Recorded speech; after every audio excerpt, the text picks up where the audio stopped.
Every Monday 4 से 5 के दरमियान आपके साथ मौजूद है आपकी सहेली Hina Junejo.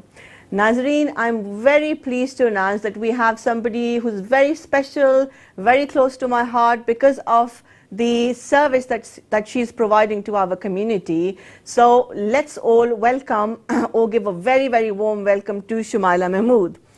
Hi, walaikum salam. How are you, Shumaila? Good, alhamdulillah. Assalamu alaikum, everybody. Welcome on board. Well, thank you for having me. So, Shumaila, I've been following you for quite some time now, and your posts seem to be extremely, what would I say? I can resonate with them. They're very close to my heart.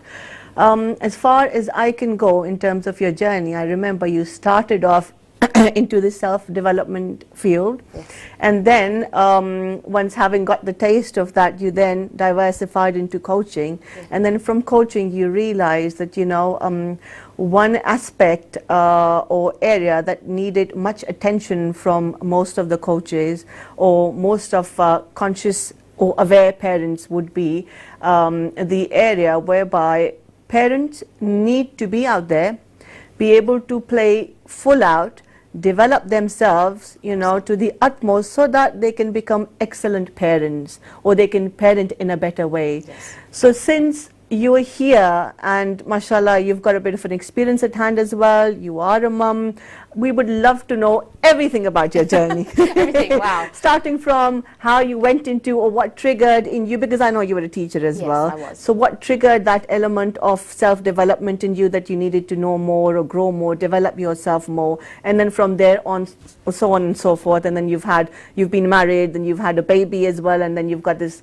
lovely business of yours, so how are you able to create a work-life balance?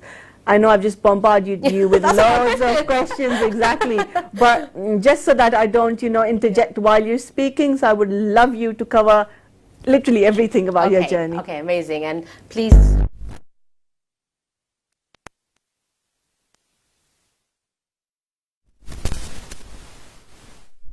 Okay, so where did this all start? I've always been one of those people that I love to grow. Okay, I want to expand my mind. I was a A-level science teacher and a general science teacher for over 8 years. Yeah. And I loved it, I'll be honest. But as the years went on and I got more into self-development, what I found was I started to find the whole process, the education system in this country quite frustrating, if I'm honest. I felt like there's skills that need to be taught to the children that we're just kind of ignoring. We're just trying to get them through exams, and I understand exams have a place, and academic ability is important, but it shouldn't be the only measure, and it shouldn't be the only skill that children leave with. And I think through those 8 years and me learning more and more about myself, about the self-development world, about how the brain works, about what motivates individuals and human nature, I just thought like there's more, there has to be more, I want to do more. Yeah. So that's why I think I started to seriously consider about changing that career. And I left teaching a good few years ago. It's probably just over 3 years ago now. I did get married. I was still a teacher after I got married for a while. I did have my son, it's going to be almost 2 years now. Mashallah. It's been quite a journey, but it's been a really interesting one. So I've always enjoyed self-development, like I said. That's why I left teaching. I've done a lot of coaching. I've worked with business coaches. I've worked with businesses. And it was interesting, it was great. But one thing that was always the heart of everything is you can try to apply as many strategies as you want, but until you actually find yourself, work on yourself, gain that inner peace, you're just going to be like a hamster on a wheel. Yes, it's superficial. Yes. It won't bring you fulfillment. Yes. Yeah. You keep thinking you're making progress, you're moving forward, but really you take 2 steps forward and 10 steps back. Yeah. And you know what? This is from my personal experience, but also with everybody I worked with. And I think through all those experiences and what I saw in my personal journey, I've now come to this place where I realized that self-awareness, self-love, self-care, there's nothing more important than that. Yeah, absolutely. Yeah, and also having a connection to Allah subhanahu wa ta'ala, or if you believe in some other religion, then you need to have all of that in place. Absolutely. Otherwise, you know what? you're going to be happy for 5 minutes, then it dies out again, you're going to be happy again. You're on this roller coaster. Yeah, you're so right. I can absolutely relate to that, because the same thing happens with me as well. That, you know, I've time and again, because I'm a kind of a person who is a people's person to the core, and I love indulging into, you know, variety of projects at the same time, because I tend to get, I wouldn't say bored. Bored is a very passive word for me, but I get, I like greater challenges in life, so I just want my life to be like a roller coaster most of the time, you see. So one after the other, one after the other. So there might have been some projects which were like I'm passionate about. There might have been some of them which run the economic engine, if you like. And then there are those which just commercial, basically doing it for the sake of it. And life just seems like a, you know, run of the mill, to be fair. You're doing them, right, that you've now committed to do it. You will, you know, try your level best to take it to the end point. However, you wouldn't feel any sense of fulfillment. Much rather, because it's not something that you're passionate about. It's taking most of your time and energy from you. By the time you've finished and delivered it, you're so drained that instead of moving 10 steps ahead, you've gone 10 steps ahead to just go 20 steps back, if that makes sense. So I can definitely resonate with what you're saying. Hence the reason we lay a lot of emphasis coming from the service industry that, you know, self-love matters a lot. Self-development matters a lot, and until and unless you don't know yourself, you don't know Allah, you know. Maulana Rumi used to say, one who knows himself knows Allah. So yeah. I think what the other danger that I'm seeing that a lot of people are falling into, they're making time for absolutely everything else. And there's so many distractions in the world, and they don't make themselves a priority. It's not even like even on the radar to work on themselves. Okay, so like even like taking some like that growing to do list. We must go because that's how we achieve. And then we, as parents,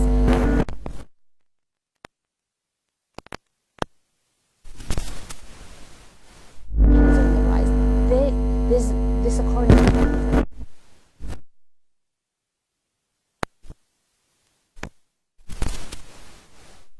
Focus on the most, because as a parent, if you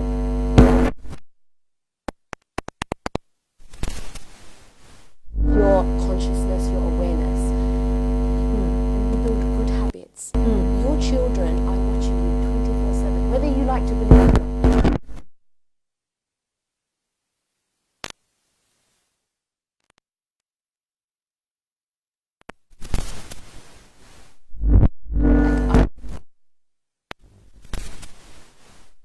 Your child, up until I think it's to the age of 7, is a walking subconscious mind. The conscious mind develops much later. So if you're, let's say, God forbid, you're having an argument with your husband, mannerisms at home is hostile, if the environment is stressful, your child is picking that up. They're starting to put together these little jigsaw pieces, and they're starting to formulate adult life. We've all got limiting beliefs, right? 90% of them, or even more, have come from our parents. That doesn't make our parents wrong. They did the best they could at the time with what they knew, with the resources they had. But I think that we now have access to so much more information. We have access to social media, coaching, the self-development world. I feel like there's no excuse anymore. We need to work on ourselves so that we can then prevent these limiting beliefs being passed on to our children. Imagine a gift like that. I think everyone's so focused on the education of their child, and that has a place. And the gifts you give them, and the birthday parties, and you know, taking them on holidays, that's great, and that has a place. But imagine if you put your heart and soul into like working and becoming on the best version of yourself. So that your child doesn't have to tangle, you know, unmuddle and untangle all those limiting beliefs. Because that can take years, and some people are in their 50s and 60s, and those limiting beliefs are still running the show. Sad and scary, right? Absolutely. So that is the message I really want to get across to our community and parents as a whole. This is a must. This is not just a fancy thing to do when you have time. This should be a way of life, because imagine if we all behaved like this. Imagine if we all took the time for this.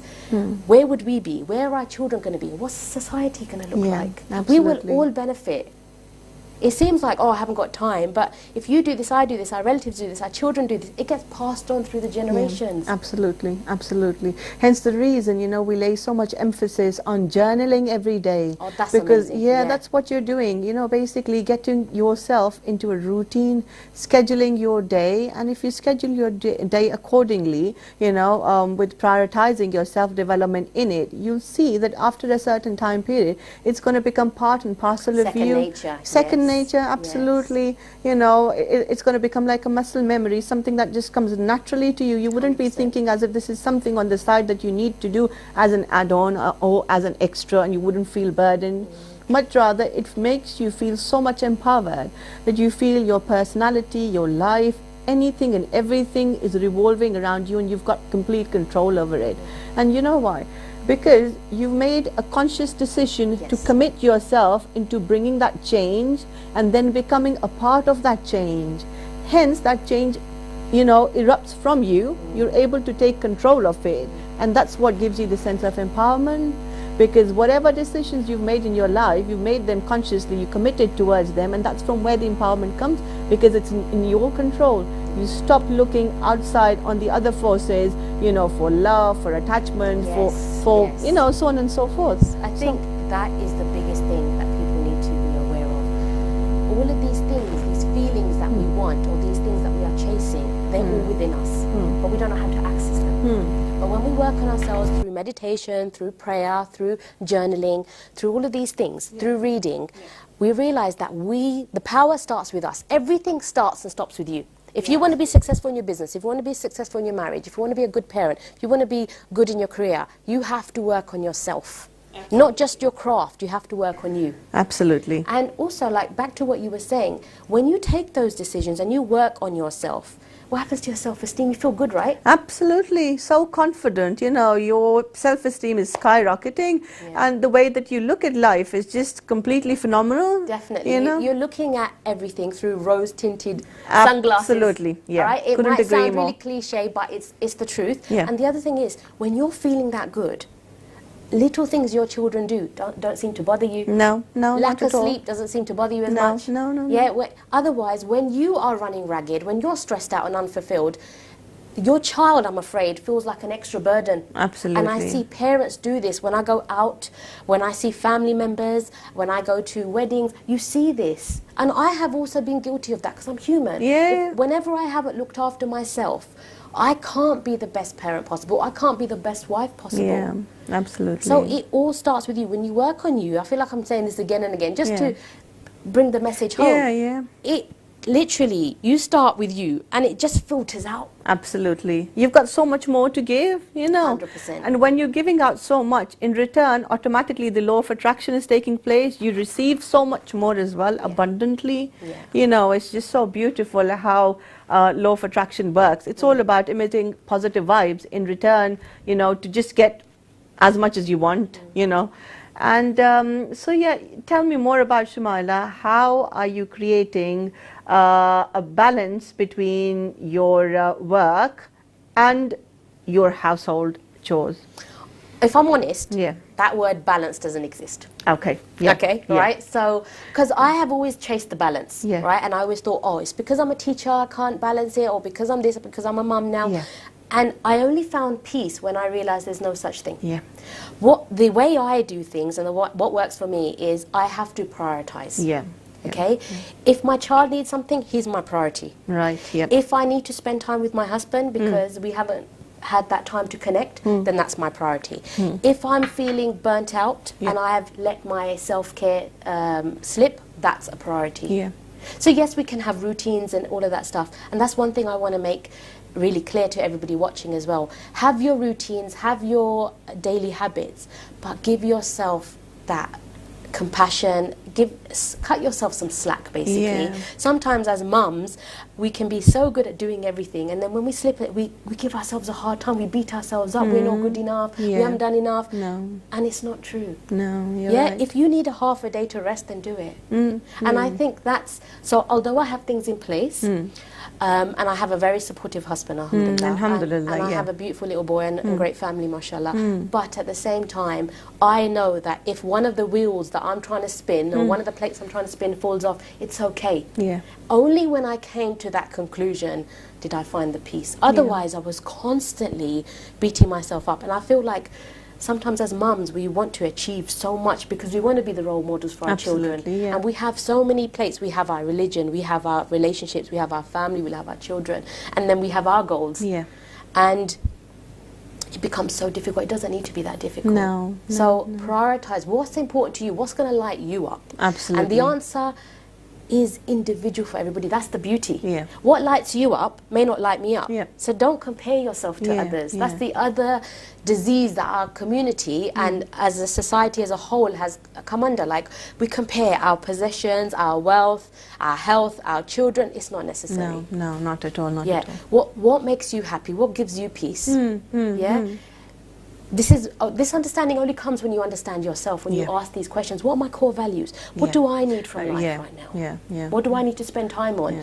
You do those things and I promise you, you will find the peace, you'll find the happiness, and from all of that, the icing on the cake is success. Absolutely. Yeah? Absolutely. But people are doing it the wrong way around. No, basically what's happening, the way my observation, they're looking for validation externally.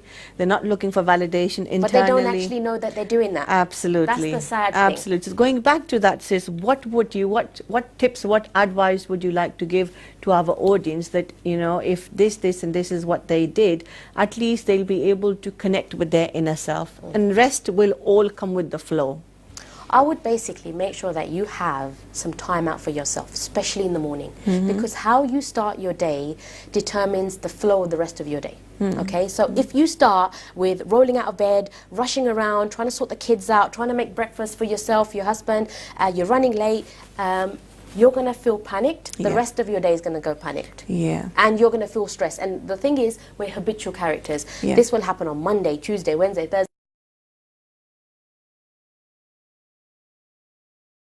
And before we know it, months go by, and this is how we live. We get Yeah. addicted to the stress. So even if you have to set your alarm earlier, Yeah. half an hour, 40 minutes, play with it, right? See what works for you. Have time out. So sometimes it doesn't always work out for me where I can have it half an hour to myself. My little boy's awake, he Yeah. wants his milk, he's been up through the night. Yeah. That doesn't mean you beat yourself up. Yeah. So while he's drinking his milk, while he's watching a cartoon, and if I have to put a cartoon on for 10 minutes, it's okay. I get myself together. I take my journal out. Yeah. I write down my intentions for the day. Who is it that I want to be? Yeah. What are my goals? Not just for today, my overall 3 major scary goals for life, you know, in different areas of my life. What am I doing? What did I do well yesterday? What can I do better today? These reflection questions are so important. Now, imagine you're doing this 365 days Yeah. a year, Yeah. right? And then you're constantly giving yourself feedback. If you fall, it's okay. You get yourself back up. You start again. You give yourself that compassion. Yeah. Gentle reminders. Yeah. Yeah. The thing is, because life gets us all down Yeah. sometimes, and it can get really busy. Now, if you're doing this every single day and you keep your promises to yourself, so you say to yourself, I'm going to promise that I get to sleep earlier. Yeah. I promise I'm going to drink more water. I promise I'm going to go for a walk. I promise I'm going to be more attentive to my partner. Yeah. I'm going to be more patient with my child. Yeah. And you keep track of these things. That's the other thing. Keep track of these things. I would say at least for 100 days. Your self-esteem will go up. At And least what you 100 will- days, Yeah, right. at least. Because the myth is that we habits take 21 days. But it depends on the habit. A glass of water, extra glass of water a day is simple. Whereas if you're trying to overcome something that you are really scared of or is deep-rooted, it's going to take longer. So some people say 66 days. I'd say give yourself 100 days. That's more than a quarter of the year, right? A third of the year, I think. So Yeah. give yourself that time, reflect, and see how you're going with that. And what you will find over time when you stick to it, because consistency is key, is you'll feel Absolutely. calmer, Yeah. you will feel more in control, you'll start to achieve more of your goals, your self-esteem will go up. And what you'll start to find is you'll validate yourself. When you're seeing those little ticks every single day, Yeah. for 100 days, right? When someone then says to you, Shumaila, you're doing well. Hina, you're looking good. right? That's just an icing on the cake. You wasn't sitting at the edge of your seat waiting for that validation. Yeah, and when you didn't get it, you got hurt. Yeah, Often we're doing absolutely. that with our partners. Yeah. Often we do that even with our children. Yeah. Okay? Oh, you know, they don't appreciate us. It's not that. They don't know you need the validation. We're all so different. Yeah, absolutely. So validate yourself by making a promise and a commitment to yourself. 100 days. Give yourself the time in the morning to reflect on the questions I've said. Think of habits that you need to form, and it's individual to you. What I will need to work on is not necessarily what you need to work on or what you need to work on. Absolutely. But that's the beauty of this. It's like a one ongoing project. Yeah. There's no pressure. It's supposed to be fun. Yeah, absolutely. Because each individual is different, you Very know. different. And then the core values based on which we live our lives day in and day out, the principles based on which based on which we live our lives, are different to each person, each individual, and it may mean different to each individual as well. 100%, That's the yeah. beauty of it. Yeah. Like today, one of my clients was asking me, Hina, what I'd say if you had to narrow down what would be the 2 core values, you know, you'd think that if you had them 2 in a relationship, then that's good to go. You're in a place of, you know, coming from heart, you're in a place of peace. And then I said, for me, it's very, very clear. If there is trust and respect in a relationship, then we're good to go. We can meet somewhere, you know, on a level. But if these 2 things are not there, then I think I wouldn't want to invest my time, my emotions, my energy, nothing whatsoever in it. And so then she goes in a deep thought, and I'm thinking, I guess maybe I can read your mind. And she started laughing. I'm like, are you thinking that what does respect mean to me? And what does respect mean to you? So that was absolutely what she was thinking. She's like, yeah. So you see, it's just so beautiful that it's the way that we process information. We're living in a, you know, what would I say, in an era where we're bombarded by information right, left and center. Information overload, yes. You know, information overload, that's a better term for it actually. So now I'm just thinking, because there's so much information, you know, right, left, center, the way we process it is what matters. You know, what information are we taking in that's serving us? And what information is prevalent out there, however, it's doing a misservice to us. So, you know, completely, immediately we need to eradicate, need to go away, move away from such kind of information. It's very important in today's day and time to be able to understand how do we perceive the information that is readily available to us. So we should only catch up on that's serving us, move away from people, from the information that are doing a 100%. misservice to you, you know. So that's very, very important as well. What would you like to say about that, you know, processing information? That's a really interesting comment you just said about moving away from people or information that doesn't serve us. How are we even expected to understand if something doesn't work for me and vice versa? This is why when you take time to work on yourself, to go in the mornings, to journal, to reflect on your life, to reflect on your core values, over time, it's not an overnight journey, you will start to see, you know what, spending time with this person isn't good for my health, isn't good for my mindset, or being in this area or this environment or this project at work, it doesn't really do anything for me, it doesn't light me up. Don't expect the answers to come overnight. It's trial and error. Don't be afraid of the process. I think a lot of people want it to be perfect from the word get-go. They're scared of making any mistakes. And if you're scared of making mistakes, the truth is this, you're not living life. No. Yeah? Life is supposed to be beautiful. It's supposed to be a whole load of experiments, a whole load of reflecting and working out what works for you. That's how I see it. Absolutely, that's how it is. Rather than life living you might as well live it. Yes, exactly. And it's beautiful, I mean, it's just so amazing how people, I mean, if I talk about my own journey, I've been working for over 17 years now as a management development consultant. And so obviously as a trainer and, you know, working in the training industry, I think if I went almost to the beginning of where I started, I've always been a very curious person. And I used to, you know, clearly be able to decipher what I liked and what I didn't like, what I was passionate about, what I wasn't passionate about, what made me feel uncomfortable, and I used to let go. And then I used to find so much joy and peace in being able to get what I want by the means of giving and letting go. It's just so beautiful, Shumaila. Very interesting as well. You know, not many people are able to capture on that thought process that there's beauty in letting go, because in essence, you're not actually letting go.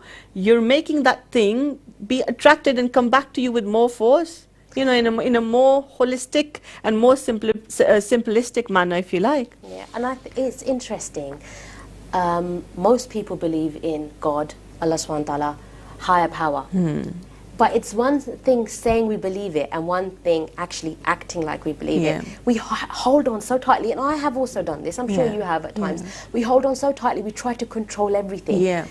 But if you had true faith, so ask yourself this question, if you had true faith, you know that your Creator is going to look after you. You know that you're supported. Yeah, absolutely. Yeah, and when we actually go back to the essence of our religion, okay, we will understand, right, that we are always going to be supported. We are going to be guided. We don't need to hold on so tightly. But these are the skills I want parents to really, really harness, understand, develop, so that they can pass it on to their children, because I'm afraid this isn't taught anywhere. It's not taught in schools. There's no guarantee it's going to be taught in schools ever. That's not me being pessimistic. That's the reality of what we're seeing right now. And if we understand ourselves, then we can help our children understand themselves. So we need to take that time. Sometimes parents come to me and they say, I want my child to read more. For example, somebody said that to me. And I asked her one question. I said, can I ask you a question? She said, of course. I said, do you read? She just went, huh? And she went, no, I don't have time. I have a business. I have this, I have that. I said, okay, how is it fair? Let's just look at it from that angle. How is it fair for you to put this habit onto your child when you don't lead by example? No judgment here. Just want you to really reflect on that. And she was a bit gobsmacked. She was a bit taken back. She said, you're so right. Like, I'm not the perfect parent. Nobody is. Okay, there comes their trials, their tribulations with parenting in all aspects of your life. I have a book and a journal every single day. My son isn't even 2. He has my book. I posted it on Facebook the other day. He has it upside down. He takes the pen and he wants to scribble on Mummy's book. Now, if I keep showing him that, because that's become my habit, if he sees that every day, do you think he's going to be interested in books? Yeah, of course. Of course he will be. I don't have to struggle with, you must sit down and read, you must do this. Lead by example. Absolutely. If you're praying, your child is likely to pray. If you're calm, your child is more likely to be calm. Emotions are viral. If you're not working on yourself and you're not calm, your relationship will suffer. Your household won't be calm. You will feel very flustered, very anxious, excuse me, and your child will pick up on that. They will then develop those tendencies, and you know what the sad thing is? They start to think that that's how we're supposed to be. Because they haven't seen anything else. No, that's the thing. Even if they're interacting with children, they spend more time with you. You can't expect the teachers, tutors, even, you know, the masjids or religious places to take control. It's your responsibility. Absolutely. But you can't take charge of your child's well-being if you're not looking after yourself. Absolutely. Because underlying there will be something that's niggling at you. Sometimes you don't even know it. You're not taking time out for yourself. And I don't just mean journaling. I mean like sitting down with a cup of tea, taking a deep breath, taking time out to pray, taking time out to do things that make you feel in control, calm, content. Going for a walk, seeing friends, seeing family, whatever it is for you, find out, because this is more important than ever. And the other thing I really want to say to our community is, what I notice a lot, and I know not every household is the same, is what you allow to yourself and your family to engage in will formulate how you think and how you feel and how you behave. So if you've got typical Pakistani dramas on that are fighting and are backbiting, and and you're watching that all the time, and you're listening to music or lyrics that are very violent, don't expect it to feel peaceful. No. There's no surprise then that in our community sometimes there is a lot of backbiting, there's a lot of frustration, anger, a lot of tension and drama, basically. It's not necessary. Pull back at home. Think about, you know what? I don't have a TV in my house. Excellent, I have no TV in my house. My baby does watch cartoons. That's not, but I'm in control of what he watches. Okay, and if I had my way, he wouldn't even do that. Yeah. You know, but sometimes it has to happen. The reason being is, I want everyone to understand, I'll just touch upon this, like how our mind works. Yeah. We've been blessed with such a beautiful organ, our mind, right? And it's very powerful, but I'm afraid we're not helping ourselves because we're not taking the time to understand it. We are engaging in the wrong stuff. Everything is influencing it. When you watch, let's say you watch a drama or a program, you kind of zone out. And some people find that relaxing. Okay, but at that time, your subconscious mind is really open and receptive. So if when adverts come, or if there is a message there, a negative message, it's going to go straight through. Yeah. You don't even know Yeah. this happened. Absolutely. And if you're doing that every night, every single day, for years and years and years, you're telling me that's not going to impact your life? Of course it is. Of course, yeah. These are the changes I want everyone to make. Yeah. Because sometimes if you haven't seen anything but TV and dramas and backbiting and tension in the community, you think that's how we live and how it's supposed to be because you haven't seen anything else. Yeah. But I've seen the opposite. Yeah. And you've seen the opposite. Absolutely. Isn't it peaceful? It is much, much more peaceful. I mean, it's a very interesting point that you've picked up or touched upon now. Because a couple of days ago only, I was, because we've got Netflix at home, and then what we've done is, for each kiddie in the house, we've created a different account, and then, so I know, you know, each child based on their age, this is what they can watch and they can't watch. And obviously, because we've got the Chromecast, so then basically my telephone, my mobile is the remote, so I'm in control of everything. Even though that I have a certain degree of control over it, I still feel that the screen time needs to be cut down massively. 100%. Especially, it should not be the last thing that children are watching before they go to sleep. Because just the way that you said, you know, the we don't realize, but in nanoseconds, the amount of times the screen keeps on changing, you know. It's basically having a dire impact on you at a subconscious level, and you don't even realize. So if a child is watching some kind of a fairyland, la la land kind of a cartoon, and then they've just dozed off watching that. I've seen my daughter waking up a couple of times in the night, and she just sits straight like a Buddha, and she's in that world, you know, and she's talking about whichever cartoon that she's watched. And I'm like, oh my God, Zara, just go to sleep. You know, one of those is go to sleep. You're spoiling my sleep as well. Have to deal with the 11-month-old. But yeah, that's how dangerous, you know, watching TV can be. And we as parents, we don't realize. We're like, you know, if we need some time out, the best way to do is just get all the kids together, put them in front of the TV, and then maybe you can just read a book, just doze off, lie, get power nap or something like that. That's the easiest way out for us. But I think in the long run, it's having helpful. detrimental effects on the children. Think about how we grew up. Yeah. Okay. I wasn't allowed to watch much TV. It was always frowned upon in my household. And I used to hate that, I'll be honest. But it's one of the biggest blessings. But also mobile phones. Yeah. I had a mobile phone when I was 17. So most of my teenage years have passed. Yeah. But kids are growing up with mobile phones. Yeah. There's so much more screen time. And Yeah. we don't actually know the full impact of this. Yeah. Because it hasn't been around for long enough. It hasn't been here Yeah. for 30 to 50 years that we can say. But I know that the impact is not going to necessarily be positive. Yeah. Yeah, Of course, there are positive aspects to everything. But going back, and I'll keep repeating, if you want to cut down their screen time, you have to cut your screen time down. Absolutely. Don't expect to watch movie after movie to unwind and then say to your child, no. Yeah, absolutely. They'll think that's the only way to unwind. Because they're going to be becoming the product of the environment. So setting, you know, leading by examples, I think is the best advice anybody could, you know, give to our audience. Thank you very much, Sister Shumaila, for being on board with us today.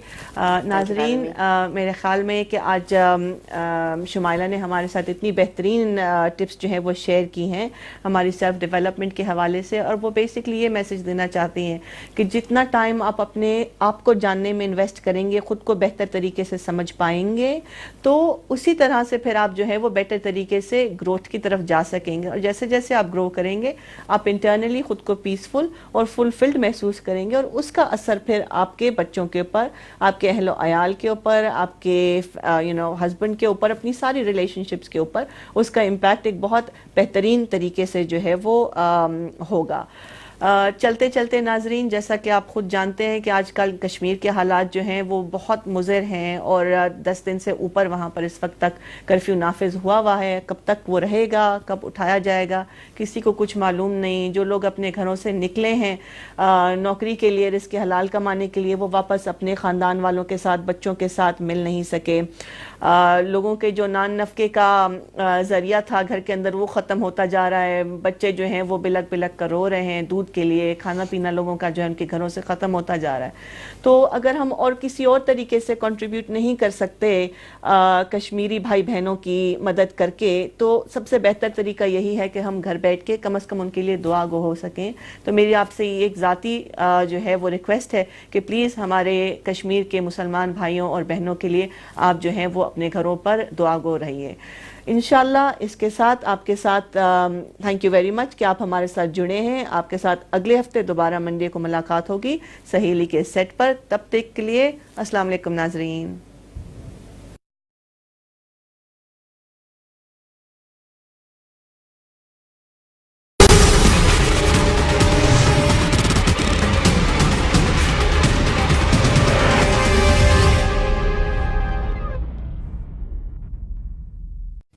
ہر روز ہزاروں بچے صاف پانی نہ ملنے کی وجہ سے موت کے منہ میں چلے جاتے ہیں. یہ گندا پانی